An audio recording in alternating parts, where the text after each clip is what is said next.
وہ ٹیڑھی ہو جاتی ہے۔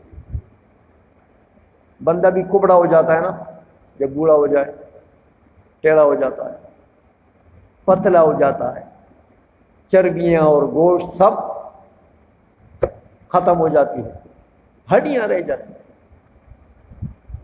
وَمَن نُعَمِّرْهُ نُنَكِّسُ فِي الْخَلْقِ، تو اگر یہ قدیم ہوتا تو یہ زوال اس کے اوپر آتا،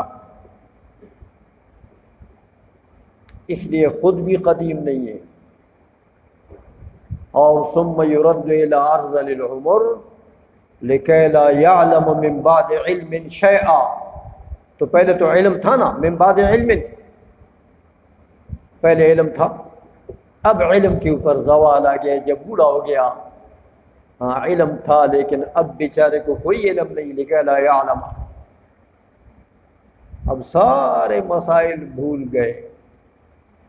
لیکن ایک بات آپ کو بتا دوں، علماء ایک باریک بات لکھتے ہیں، آپ کو بتاتا ہوں اسی آیت کے تحت، کہ انسان کو اللہ جل مجدہ بہت سے کمالات دے دیتا ہے، ارذل عمر میں جب پہنچ جاتا ہے، اگر کوئی معمار ہے، گیلکار ہے، تو اس کی گیلکاری بھول جاتی ہے، وہ فن بھول جاتا ہے۔ کوئی لوہار ہے تو اس کو وہ فن بھول جاتا ہے، کوئی ڈاکٹر ہے تو اس کو وہ فن بھول جاتا ہے۔ جو بھی ہے، دنیا داری کے جتنے فنون ہیں ارذل العمر میں وہ سارے کے سارے سب پر زوال آ جاتا ہے۔ لیکن ایک بات علماء لکھتے ہیں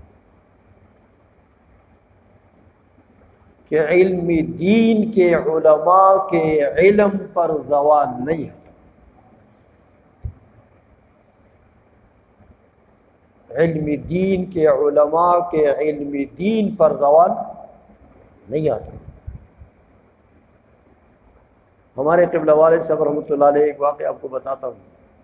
واقعی میں نے یہ مسئلہ تو دیکھا تھا بہت کتابوں میں، تفاسیر میں، لیکن عملی تجربہ ہوا مجھے اس کا کہ علماء کے علم پر واقعی زوال نہیں آتا۔ ہمارے اپنے قبلہ والد صاحب رحمۃ اللہ علیہ، باقی ان کے علم کا تو آپ کو پتہ ہے اللہ نے کیسا علم دیا تھا، لیکن ایک مرتبہ حضرت شیخ گل صاحب رحمۃ اللہ تعالی علیہ، ہمارے پیر و مرشد، والد صاحب قبلہ بیمار تھے، تقریباً 4.5 سال صاحب فراش تھے۔ یہ وفات کے بالکل تقریباً قریب زمانہ تھا کہ حضرت شیخ گل صاحب آئے، مدرسہ ہمارا ادھر تھا اس وقت بغداد میں، تشریف لائے تو فرمائے مولانا جاتے ہیں آپ کے قبلہ والد صاحب کی بیمار پرسی کے لیے۔ میں نے کہا ٹھیک ہے حضرت، میں بھی گاڑی میں بیٹھ گیا ان کے ساتھ، تو چلے گئے۔ راستے میں جب جا رہے تھے، واقعہ مختصر کرتا ہوں، تو مجھے فرمانے لگے کہ مولانا میں حضرت سے مسئلہ پوچھوں گا لیکن آپ نہیں بولیں گے۔ میری چونکہ حضرت سے پیری مرید تو تھی لیکن آزادی بھی بڑی تھی، میری قدر بھی بہت کرتے تھے، فرماتے تھے آپ میرے بھائی، یہ پیری مریدی کا قصہ جو ہے اس کو چھوڑ دیں۔ تو میں نے کہا حضرت آپ کے پاس اللہ جل مجدہ نے بہت بڑا کتب خانہ دیا ہے، آپ کے دادا صاحب کے زمانے کا، آپ کے والد صاحب کے زمانے کا، آپ نے خود بہت بڑی کتابیں جمع کی ہیں، میں نے خود کتب خانہ دیکھا، عظیم کتب خانہ، اور اللہ نے آپ کو علم بھی دیا ہے، کوئی جاہل پیر تو نہیں ہے۔ تو مسئلہ اس عمر میں ہمارے قبلہ والد صاحب تو 4.5 سال صاحب فراش ہوئے، تو ان سے مسئلہ پوچھنے کا کیا مطلب، آپ خود کتابیں دیکھیں نا۔ میں نے ان سے کہا کہ آپ خود کتابیں دیکھیں، محنت کریں۔ فرمان لگے نہیں، بس میں پوچھوں گا لیکن آپ نے نہیں بولنا ہے۔ میں نے کہا چل نہیں بولوں گا، پوچھے۔ وہاں گئے، بیٹھ گئے، تو حضرت ایسے قبلہ والد صاحب کے بالکل قریب بیٹھے، پوچھنے لگے کہ حضرت آپ سے ایک مسئلہ پوچھتا ہوں۔ والد صاحب نے بھی وہی بات کہی جو میں نے کہی تھی کہ یہ میرا امتحان کیوں لیتے ہو؟ والد صاحب نے فرمایا بھائی مجھے 4.5 سال ہو گئے چارپائی پر، تو تم الحمدللہ ٹھیک ٹھاک آدمی ہو، صحت مند، کتابیں بھی تمہارے پاس بہت ہے، اپنے لیے کتابیں دیکھو، مسائل نکالو نا، میرا کیا اس عمر میں ایک امتحان لے رہے ہو؟ حضرت نے فرمایا کہ آپ کے بیٹے نے بھی مجھے یہی بات کہی ہے، لیکن میں نے ان کو کہا کہ نہیں، تم نے نہیں بولنا، میں ضرور پوچھوں گا، لہذا پوچھتا ہوں ضرور۔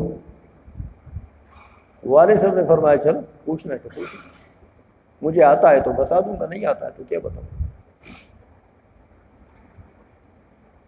مسئلہ پوچھا، مسئلہ بھی بڑا باریک پوچھا کہ یہ بتائیں کہ لکڑی کا محراب کسی نے بنایا ہے مسجد کے لیے،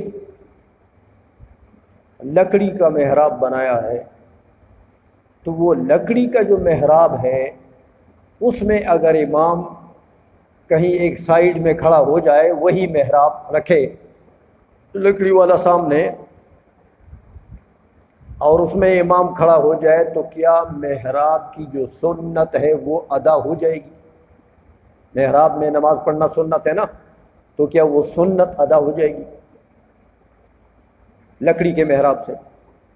والد صاحب نے فرمایا نہیں ادا ہوگی، سنت نہیں ادا ہوگی۔ حضرت نے پوچھا کیوں ادا نہیں ہوگی، محراب تو ہے؟ والد صاحب نے فرمایا کہ دیکھو، محراب اسی طاق کا نام نہیں ہے، یہ طاق تو حضرت عمر ابن عبدالعزیز رضی اللہ تعالیٰ عنہ نے بنایا ہے مسجد میں، تو یہ طاق تو صحابہ کے زمانے میں نہیں تھا، تو اگر محراب یہ ہے تو تمام صحابہ نے بغیر محراب کے نمازیں پڑھی ہیں، حضور نے بھی بغیر محراب کے نمازیں پڑھی ہیں، تو پھر سنت کدھر سے آ گیا کہ محراب میں نماز پڑھنا سنت ہے؟ سنت کدھر سے آ گیا؟ حضور کی سنت نہیں ہے، صحابہ کی سنت نہیں ہے، تو سنت کدھر سے آ گیا؟ اگر محراب اس کا نام ہے تو یہ تو نہیں تھا۔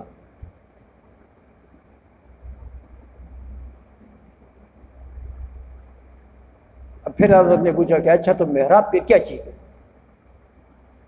والد صاحب نے فرمایا کہ محراب مسجد کے قبلے کے دیوار کے وسط کا نام ہے،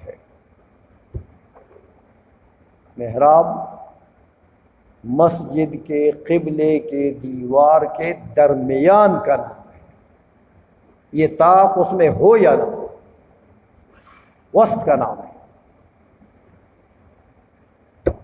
حضرت نے فرمایا مولانا واللہ تمام حافظہ بھی ان کا ٹھیک ہے، کوئی فرق نہیں آیا، 4.5 سال صاحب فراش رہے ہیں، لیکن یہ مسئلہ میں نے کئی کتابوں میں ڈھونڈا، میری تسلی نہیں ہوئی، اور حضرت نے پتہ نہیں کتنی کتابوں کا نچوڑ نکال کر مجھے لقمہ دے دیا، اسی لیے میں نے کہا تھا کہ میں پوچھوں گا۔ تو میں نے اس وقت سوچا، میں نے حضرت کو اسی وقت بتا دیا، میں نے کہا یہ مسئلہ میں نے دیکھا ہے کہ یہ جو ثم یرد الی ارذل العمر ہے لکی لا یعلم من بعد علم شیئا، یہ علماء نے لکھا ہے کہ یہ دنیاداری کے ہنر کے لیے ہے، کہ دنیا کے جتنے ہنر ہوں گے